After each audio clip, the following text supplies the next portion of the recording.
Zafar Mahmood, a businessman from Rawalpindi, applied for a UK business visa on the 7th July, the 4th anniversary of the London bombings. His passport is among the hundreds of Pakistani passports that went missing from the British High Commission in Islamabad. Every day they say you will get in evening, and then in evening they say you will get in morning. And finally, when I went with my colleague to visa consular, and they told me your passport has been misplaced. We have lost your passport. The British visa section was shifted to Abu Dhabi last year for security reasons, leaving many passports at the British High Commission in Islamabad.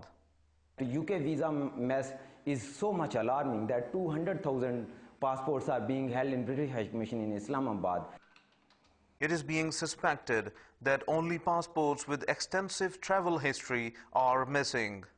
There was a gang inside in UK embassy who have stolen these passports, and they have stolen those passports who are with the heavy travelings.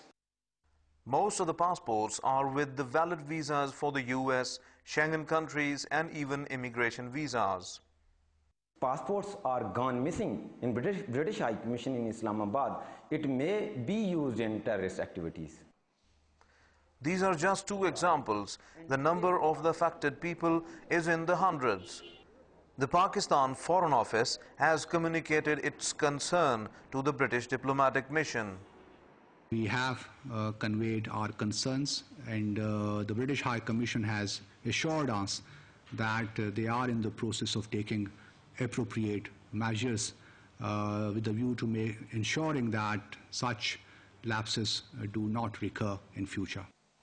British High Commission says the UK border agency is investigating the matter. However, the Pakistani Interior Ministry refuses to comment. According to an official of the British High Commission in Islamabad, 70 passports are untraceable. Whether the number is 70 or 700, the victims fear their passports might end up in the hands of the people with bad intentions, and the fear is genuine. Faisal Raza Khan, DawnNews, Islamabad.